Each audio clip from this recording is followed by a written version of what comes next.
The shumë gjëra, the shumë fakt. E para, the që unë shava atë, unë se shava fare. Fare zero. Ja u kam thënë, ju keni probleme të mëdha me gjuhën shqipe. Shumë të mëdha. Juve, dhe s'keni si mos t'i keni në fakt, por që ti marrë me radhë. E para, me që më the për të parë dhe mi. Me këtë pare ke, në qofse ke me timat, atëhere, qofse ke me timat, po i marrë me radhë, po abstragoj. Në qofse ke me timat, i mat është ai, për para veprës së të cilit, Zoti Xhafera, ju lutem, ju lutem mos flisni nga vendi. Edhe ti, edhe Fredua, edhe të gjithë ju, shkoni edhe përthyeni kërbishten atje. A ishi madhë.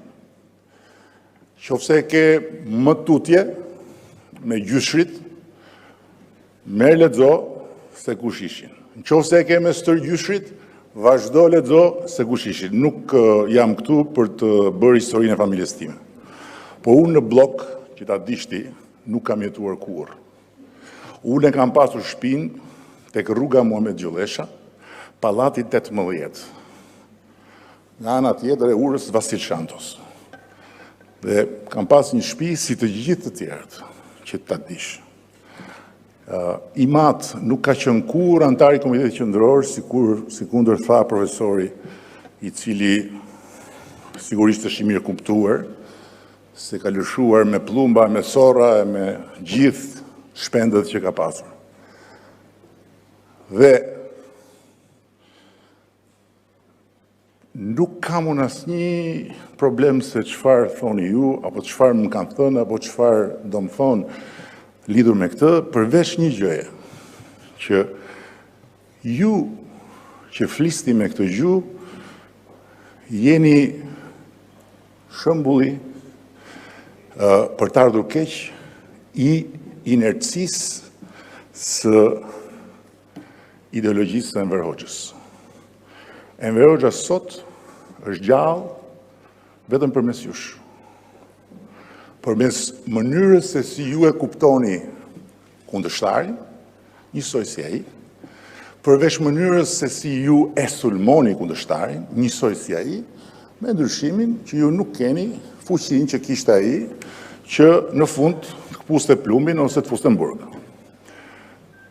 E kjo është një fatkeqësi shumë e madhe. Por unë nuk pres as respektin tënd, as respektin e Leskos, as respektin e asnjërit për jush këtu, përfshirë dhe respektin e Tomor Alizotit, se mua më mjafton dhe më tepron respekti që kam pasur nga ata që kur dolën nga burgu, mbas shumë vites dhe nuk po jua përmend emrat, sepse tani më ka ndruar jetë, jo vetëm që nuk kishin asnjë lidhje në mënyrën e të folurit tyre me ju, po ishin komplet e kundërta e juaj, sepse ishin komplet e kundërta e Enver Hoxhës, sepse ishin komplet e kundërta e partisë Enver Hoxhës. Partia Enver Hoxhës për fat keq, shumë për jush ju bëri si veten, në të kundërt. Në shumë për jush futi urrejtjen për tjetrin, dhe tek shumë për jush futi kompleksin e inferioritetit dhe të përçmimit, ndërkohë që kjo nuk është koha e Enver Hoxhës. Dakord? Dhe nuk përballet kundërshtari me këto lloj argumentash. Janë argumenta që përdoreshin në atë kohë. Dhe që juve nuk jeni fajtor për këtë, sepse juve u lindët dhe u rritët politikisht në vatrën e një sekretarit partisë Enver Hoxhës, i cili e mori Partinë Demokratike dhe e zotroi plotësisht pikërisht sepse ishte nxënës i Enver Hoxhës. Dhe gjithçka arriti të bënte duke sunduar njësoj si në një parti bolshevike, ishte rezultati faktit që kishte 25 vjetë eksperiencë si sekretari një partie bolshevike. Dhe ju mësoj dhe juve, njësoj si veten, dhe të gjithë ju flisni njësoj, shani njësoj, akuzoni njësoj, insinuoni njësoj, dhe zdalloni fare nga njëri tjetri. Ky është fakti. Dhe e fundit, unë jo që nuk dua falënderime nga ty, por, jo që s'dua falënderime nga ty, por në asnjë rast nuk fola për ndere. E kam unë për ndere. Jo të ma di shti për ndere, apo të ma di Leskua. Po, e kam unë për ndere që kjo partia Socialiste e Shqipërisë, ka bërë ato gjëra në respekt të atyre njerëzve që juve nuk i bët kur. Dhe juve nuk i bët kur për dy arsye. E para, sepse jeni udhëhequr nga një bolshevik. Jeni udhëhequr nga dikush që Václav Haveli e quan më të ziun e të zinjve, një antikomunist komunist, ose një komunist antikomunist. Václav Haveli thot nuk ka njeri më të zi se sa komunisti antikomunist. Dhe kështu aty kishit ju se qa bëni tjetër përveç se të imitonit atë. E para. Dhe e dyta, sepse përtej ti ju s'keni as një vizion ardhmërie, ju s'keni asnjë kuptim të demokracisë, dhe ju nuk keni asnjë lidhje me ato që thoni. Shikoje se si u demaskuat ju që të gjithë ju, me ato konventat e kuvëndet e referendumet që bët. Të gjithë duke vjedhur vota si në harados, të gjithë ju.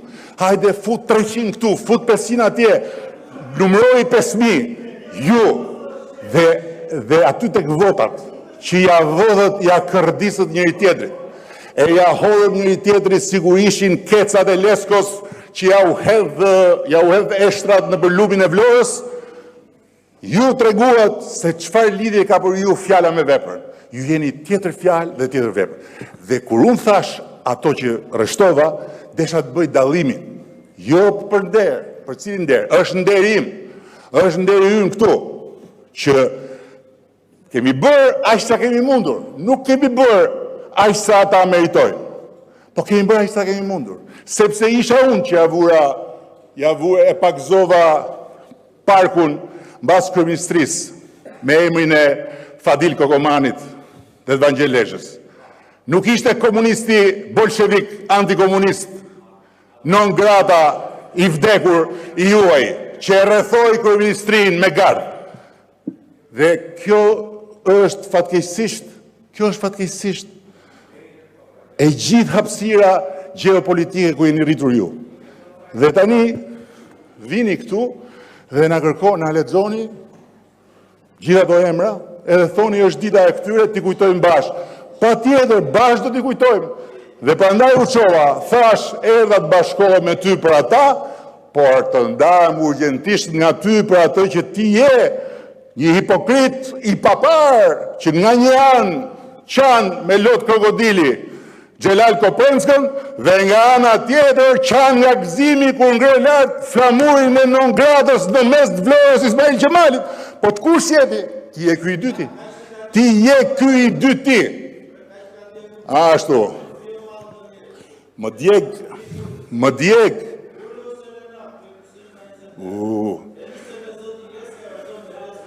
Nuk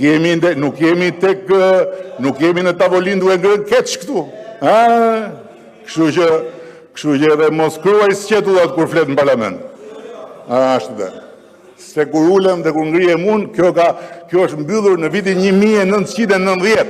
Dhe në 1990 nuk e ke mbyllur as ti dhe as këta që flasin. Dakor? Ashtu. Dhe në fund fare,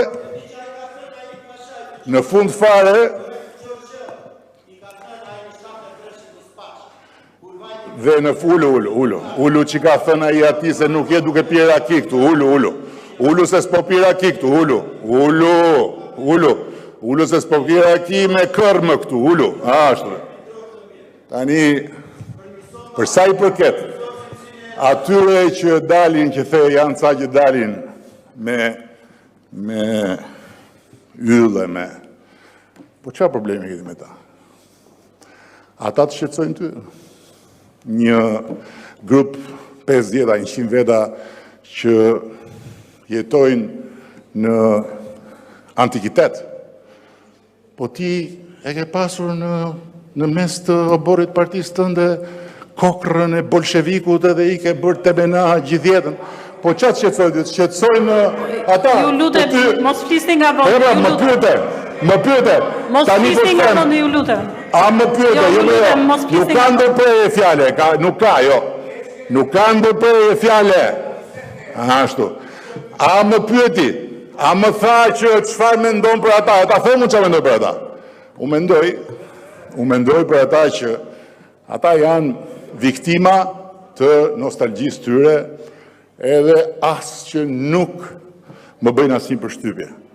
Kurse juve jeni viktima të ideologjisë së Enver Hoxhës, sepse juve jeni vazhdimi i asaj mënyre të të bërit politik me kundërshtarin. Njësoj si Enver Hoxha. Njësoj.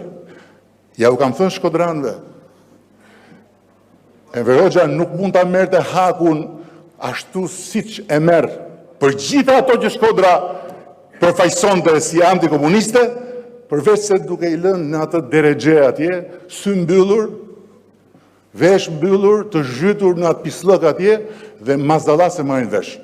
Dhe sot, që është një moment kyç për gjithë historinë e Partisë Demokratike, duket shumë qartë që pafuqia juaj është pikërisht rezultat i asaj për cilën ju thoni që jeni kundër. Jo, ju jeni kundër, është vërtet. Por ju jeni e njëjta gjë. Ju jeni fiks njësoj, siç do t'ju donte Hasmi kur thot Gjergj Fishta, në qoftë se Hasmi juaj është vërtet Enver Hoxha. Dakord? Kështu që merruni me të vdekurin që kujtoni se është gjallë, e lërini të vdekurit e para nuk e di sa kohë, dhe kur vjen puna tek të burgosurit dhe të përndjekurit, juve maksimumi nderimit që mund t'i bëni atyre është ta qepni gojen dhe mos i zini me goj fare, se sa herë ju i zini me goj, aq herë ata rrodullohen në varr nga sikleti se kush dreshje mori e përfaqëson atë që ata do donin të kishin krijuar, por nuk i la diktatura. Ja, këtë po e them. Mbylleni gojën, mos flisni fare për ata.